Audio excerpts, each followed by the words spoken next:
Tesla's kingdom was never supposed to fall. Gasoline cars were never supposed to lose the price war. Yet in one brutal move, Toyota flipped the table and rewrote the future. They just pulled the trigger. A full-size electric sport utility vehicle loaded with features, priced at $13,000 United States dollars. No subsidies, no tricks, just a direct attack on everything Tesla and the gas-powered world built their fortunes on. Now, why did Toyota unleash a budget bomb while everyone else was raising prices? How close is Elon Musk to losing his biggest battle yet? And what happens to your next car, your paycheck, your future, when electric becomes cheaper than gas overnight? Stick with me, because this story does not end quietly. It detonates the hidden engine.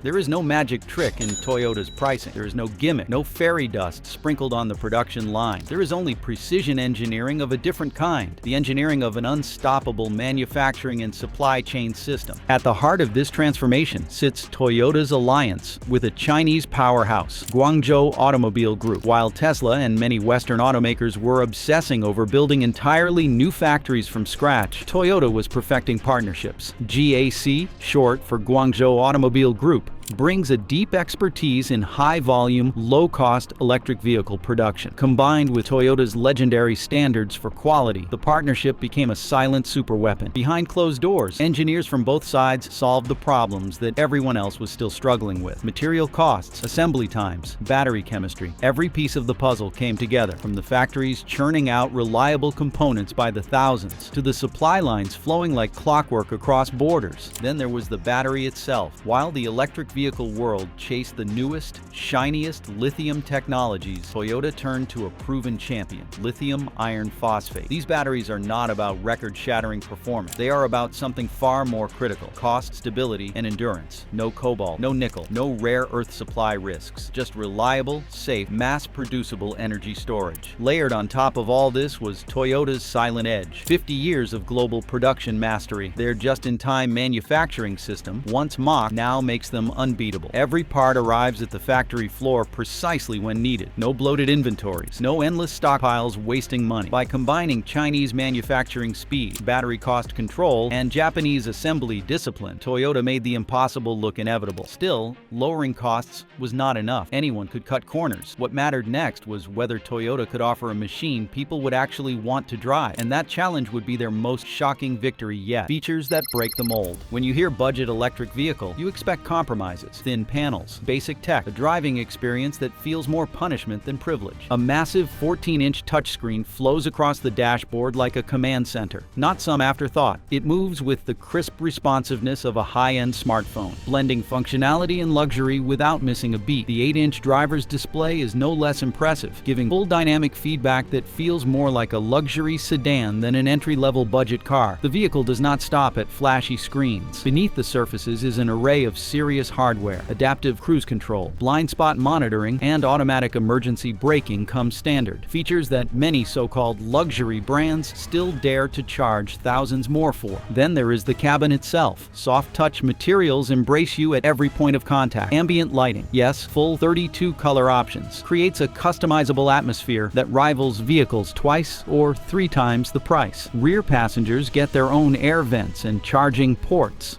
turning family road trips into something far closer to premium comfort than bargain bin suffering. Toyota could have easily stripped it all back to hit that sticker price. They could have offered a box on wheels, wrapped in excuses. Instead, they built a statement that affordability does not mean austerity. However, Toyota's bold move was not made in a vacuum. We tracked Toyota's moves across supply chains, tech choices, and global pricing, and now you will have the full picture. If this made things clearer and faster for you, smash that subscribe button so you do not miss what's next. Across the Pacific, another empire was trembling, and the first cracks had already started to show. Musk's first tremor. When Toyota's announcement hit the wires, it was not just car buyers who were stunned. Wall Street staggered. Investors scrambled. Within hours, Tesla's share price wobbled dangerously, shedding value like a crumbling facade. Elon Musk, the face of modern electric vehicles, took to social media in a flurry of anxious half measures. Cryptic jabs about quality imports, defensive retweets, the kind of reaction you expect from a champion who suddenly realizes the Challenger is not only faster, but smarter. Inside Tesla headquarters, leaks revealed a growing panic. Executives who once laughed off Toyota's slow electric rollout now found themselves facing an unthinkable dilemma. How do you fight a competitor that does not just offer a cheaper alternative, but redefines what buyers expect? Because it was not just about price. It was about pride, about Tesla's position as the vanguard of the electric revolution, about the brand loyalty that had built an empire, now starting to evaporate like mist in the morning sun. Toyota had not just introduced a car, they had fired the first volley of a war Tesla never planned for. Yet what came next would make these first tremors seem quaint, because the deeper threat to Tesla was not just the price, it was that their entire empire was about to be tested, one vulnerable pillar at a time. Premium pricing prison. Tesla's ascent was built on a beautiful illusion that the future belonged to those willing to pay a premium to reach it first. The company thrived by selling aspiration, wrapping its electric vehicles in sleek design, blistering acceleration, and promises of a better tomorrow. Yet with one move, Toyota exposed the bars of that gilded cage. At the heart of Tesla's empire lies an unforgiving truth: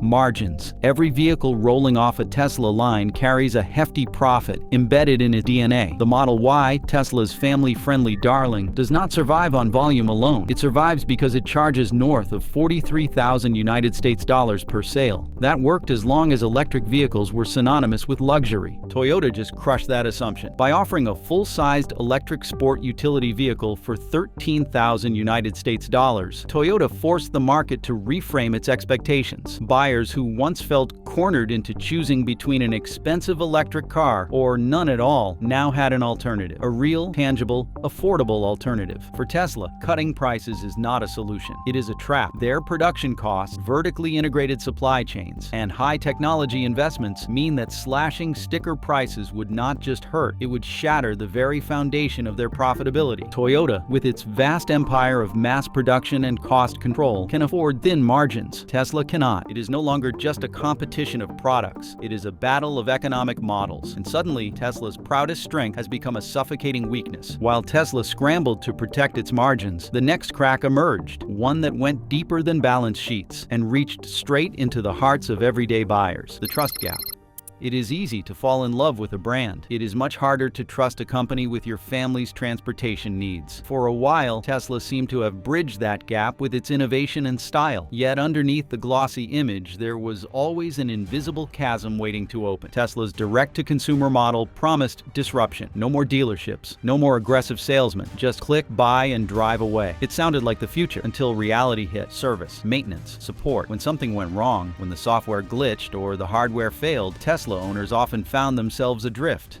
Long appointment waits, limited repair centers, customer service that sometimes felt more robotic than the cars themselves. Meanwhile, Toyota had something Tesla could not manufacture overnight: a global, deeply rooted network of trusted dealerships and service centers. Human beings you could shake hands with, mechanics you had known for years, local faces who would fix your problems without an online ticketing system, and a 2-week wait. In the electric vehicle transition, trust is the ultimate currency. And when an electric car becomes a family's only car, the stakes are far higher than ever before. Toyota's ability to wrap cutting-edge electric technology inside an old-fashioned cocoon of reliability changed the game. Buyers were not just getting an affordable electric car, they were getting peace of mind. While Tesla dazzled the elite, Toyota embraced the masses, and the masses noticed. Still, even trust can only go so far. What followed next attacked Tesla's core identity at its very root: brand on the brink. Tesla was never just a car company. It was a myth, a movement, a revolution on wheels. Elon Musk built a story of the future: fast, clean, fearless, and millions bought into it. However, revolutions are fragile things. As Tesla scaled up production, quality control began to slip. Owners found panel gaps wide enough to slip a finger through. Reports of phantom braking incidents multiplied. Promises of full self-driving capabilities grew louder. Even as lawsuits and government investigations piled up, cracks in the facade became harder to ignore. Consumers who had once cheered every Model S delivery found themselves second-guessing whether they should buy another. Meanwhile, Toyota brought a different kind of story: quiet, relentless reliability. No grandiose claims, no cyberpunk fantasies, just solid craftsmanship at a price point people could believe in. In the end, technology alone does not build loyalty, experience does. And as Tesla's delivery dreams turned into customer nightmares, the brand that once symbolized aspiration found itself facing something far deadlier: disillusionment. Yet the unraveling of Tesla's myth did not end with customer complaints. A deeper war was raging inside the company itself. Identity at war. Who is Tesla? A luxury innovator? A technology company? Car manufacturer for the masses? Even Elon Musk could not seem to decide. At one moment, Tesla pitched itself as the Apple of the automotive world. Premium, cutting-edge, elite. The next, Musk would tease affordable robotaxis, mass-market compacts, and a vision of ubiquitous electric mobility. Then came sidesteps into solar panels, humanoid robots, brain chips, and social media empire building. Every shift diluted Tesla's image just a little more. For consumers trying to make the biggest purchase of their lives after a home, clarity matters, stability matters. Trusting that the company you buy from today will still be around tomorrow to honor repairs, updates, and warranties matters even more. In contrast, Toyota's identity remained rock solid, dependable, accessible, customer first. Tesla's scattered ambitions left potential buyers wondering, was Tesla still about cars? Or had it become something else entirely, something unpredictable and risky? The most dangerous enemy to a brand is confusion. Once customers cannot answer the question, what do they stand for? The brand itself starts to fade into irrelevance. And just as Tesla was losing its center, new challengers, faster and hungrier, were positioning themselves to storm the gate. Because while Tesla fought to hold its own crumbling narrative together, a global electric vehicle price war had already begun. And this time, Tesla was no longer fighting alone. VW's bureaucratic backslide. Volkswagen once seemed poised to lead the electric revolution. Their announcements came with fanfare. Their promises dazzled investors. The ID.4 was meant to be their flagship, the vehicle that would carry German engineering into a new era of mobility. Yet, by the time the ID.4 stumbled onto dealership floors, Toyota had already changed the rules of the game. Behind Volkswagen's polished presentations lurked a deep, festering problem: bureaucracy. Every decision had to filter through endless layers of management, marketing committees, labor unions, and dealership networks. In an industry moving at a glacial pace, that model once felt safe. In the new world of lightning-fast disruption, it was suicide. The ID.4 launched with a price tag north of $38,000. At the time, that seemed reasonable. Then Toyota unleashed an electric sport utility vehicle of comparable size and feature set for $13,000. Suddenly, Volkswagen's offering looked not futuristic, but bloated. The danger for Volkswagen was not just external competition, it was internal inertia. Their factories were built for gasoline cars, their contracts, their suppliers, their workflows,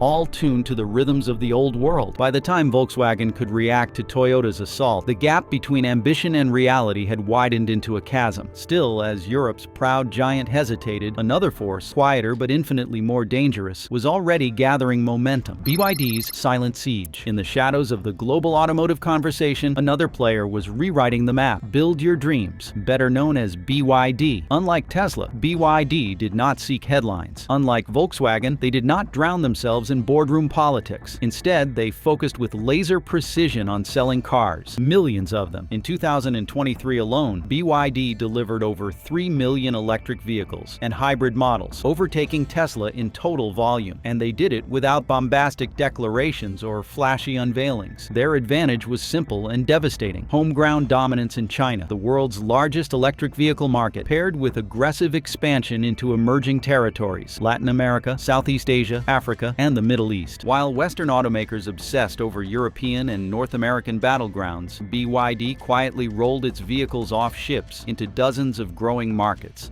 hungry for affordable, reliable mobility. These were not playgrounds for status symbols. These were real-world ecosystems where buyers cared more about durability, cost, and service than they did about badges or prestige. BYD's strategy was not to win a media war. It was to win the streets, one unnoticed port at a time. And their success posed a stark warning: the future of the electric vehicle market would not be decided in boardrooms or on tech blogs. It would be decided on crowded highways, dusty rural roads, and bustling urban centers far from Silicon Valley. Yet while companies battled for customers, a more subtle but equally seismic shift was beginning behind the scenes. In the halls of government, policy pivot.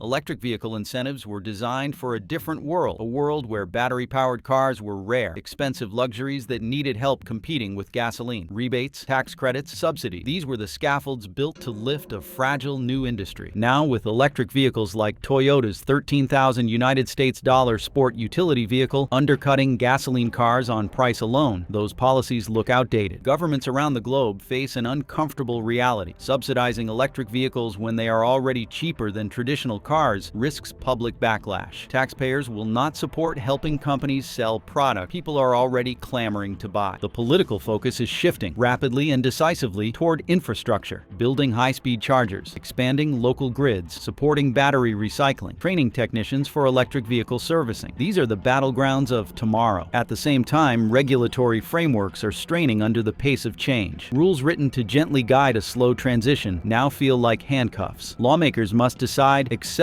the timeline, or get trampled by the market they tried to control. It is no longer about nudging consumers toward electric vehicles. Consumers are sprinting there themselves. And in this new world, one group more than any other holds the real power: the buyers themselves. Consumers call the shots. The old days of brands deciding what people should drive are finished. Today, it is the buyers who are steering the future. Fleet operators, taxi companies, delivery services. They are no longer waiting for government mandates. They are moving because electric vehicles now save them real money. Lower fuel costs, reduced maintenance, and new tax breaks are tipping the scales. When a company can save tens of thousands of United States dollars per fleet just by switching to electric, brand loyalty evaporates fast. The same shift is happening with individuals. A young professional choosing their first car is not dreaming about a gasoline-powered coupe anymore. They are looking at charging availability, total cost of ownership, and how far a dollar will actually take them. Parents picking a family car care less about horsepower and more about whether the next fill-up comes with a plug. Even rural drivers, once thought immune to the electric transition, are beginning to see the benefits firsthand. With better range and growing charger networks, the fear of getting stranded is being replaced by the promise of cheaper, quieter commutes. Electric vehicles are no longer symbols of the elite or science projects for enthusiasts. They are becoming what they always should have been: practical tools for everyday life. The revolution has moved beyond aspiration. It is now common sense. And as common sense takes the driver's seat, Tesla finds itself trapped in a war it cannot fully control. A war fought not just with technology, but with wallets, perceptions, and political momentum. While Tesla struggles to find its footing, the rest of the industry is already surging ahead, rewriting the meaning of what it takes to compete in this new electric era. Tesla's three crossroads. Tesla now faces three brutal and unforgiving choices. The first is the most obvious: slash prices. Cut deep, match Toyota's affordability, and try to hold on to market share. Yet Tesla's factories, software divisions, and vertically integrated supply chains are built for high margins, not bargain bin battles. Slashing prices would gut the profits needed to fund Tesla's ambitious projects in autonomous driving, energy solutions, and artificial intelligence. The second option is to rush a budget model to market. Elon Musk has teased a $25,000 United States dollar Tesla for years, but designing, testing, certifying, and mass-producing a new car is not a sprint. It is a marathon. Even a company as fast-moving as Tesla could take years to properly launch an affordable model, during which time Toyota, Build Your Dreams, and others will be cementing their grip on first-time buyers worldwide. Rushing it risks massive quality issues, damaging the brand even further. Third path is to double down on premium electric vehicles, preserving Tesla's identity as a high-end brand. That would keep profit margins intact, but concede the mass market to Toyota, Build Your Dreams, and others who are offering solid, practical electric vehicles at a fraction of the cost. None of these options are clean victories. Each one carries devastating risk. And while Tesla debates its next move, its competitors are already scaling up, sharpening their strategies, and preparing to leave Tesla behind. The race is no longer about innovation alone. It is about survival. Legacy giants reckoning. General Motors, Ford, Honda, once towering symbols of automotive dominance, now find themselves thrust into an electric future they can neither slow nor control. General Motors pinned its hopes on the Ultium platform, promising a sweeping reinvention of its lineup. Yet production challenges, cost overruns, and middling consumer excitement suggest that the Ultium dream is taking longer to materialize than Detroit's boardrooms anticipated. Ford made a bold move into electric truck, betting the house on models like the F-150 Lightning. The gamble paid off initially, with strong pre-orders and glowing headlines. Yet as competitors introduce more affordable and flexible offerings, Ford's heavy trucks may find themselves squeezed between cheaper crossovers and agile new players. Honda, slow to the electric vehicle party, is scrambling to forge partnerships with battery suppliers and software developers just to stay relevant. Their cautious approach, once seen as prudent, now feels dangerously close to fatal hesitation. Behind closed doors, the tension is visible. Automakers long comfortable with the slow, steady rhythms of model refresh cycle and incremental innovation are now forced to operate at Silicon Valley speed, or risk becoming irrelevant. Yet even the most brilliant vehicles will fail if they have nowhere to charge. The next war is not just about cars, it is about power. infrastructure, and speed. Infrastructure 0 hour. Imagine buying a brilliant new electric car, affordable, efficient, and powerful, only to find there is nowhere to charge it. That is the looming threat that could cripple the electric vehicle revolution before it reaches full speed. Highways crisscrossing the nation must now be lined not just with gas stations, but with fast charging hubs capable of filling a battery in minutes, not hours. Workplace garages must offer plug-in options for commuters. Apartment complex, shopping centers, rural rest stops, all must evolve from gasoline-centric designs to electric-first layouts. The investment needed is staggering. Utilities must upgrade grids to handle the surge. Businesses must install and maintain charging infrastructure. Local governments must rethink zoning laws and urban planning. And most of all, consumer confidence must be won. Drivers need to believe deeply and instinctively that no matter where they live or work or travel, their electric vehicle will be able to power them forward without fear. There is hope. Companies like ChargePoint, Electrify America, and thousands of startups are racing to build the next energy highway. Governments from the United States to Europe to China are pouring billions of United States dollars into grants and public-private partnerships to speed up the process. Yet the gap between ambition and reality remains. Those who close it first will inherit a market not measured in millions, but in billions of United States dollars. Because at the heart of this transformation is not a luxury trend. It is the new default, and that future is no longer distant. It is here. Dawn of affordable EVs. The electric vehicle is no longer a luxury. It is not a statement. It is not a novelty. It is not a political talking point. It is now simply the smartest, cheapest, most practical choice for millions of buyers around the world. Families are trading in gasoline guzzlers for silent, smooth electric sport utility vehicles that cost less to buy, less to fuel, and less to maintain. Delivery drivers are ditching aging vans for affordable electric crossovers that offer instant torque and minimal downtime. Governments are rewriting policies, closing the chapter on fossil fuel subsidies, and investing in electric-first economies. Gas stations will not disappear overnight. Neither will internal combustion engines. Yet their dominance has already been mortally wounded. The economic argument that once sustained them, that gasoline cars were cheaper, easier, more accessible, is collapsing. Even cultural perceptions are changing. An electric vehicle is no longer an elite badge. It is a practical symbol of progress. It is the family car, the commuter's ally, the entrepreneur's workhorse. The revolution is not coming. It is happening. And now a simple question hangs in the air for everyone watching. When your neighbor plugs in their brand new electric sport utility vehicle, bought for less than 10,000 United States dollars after basic incentives, will you still be standing at the pump, paying triple just to stay stuck in the past? The world has already started to move forward. The only real question is whether you're ready to move with it. Comment down below and let's talk. Thanks.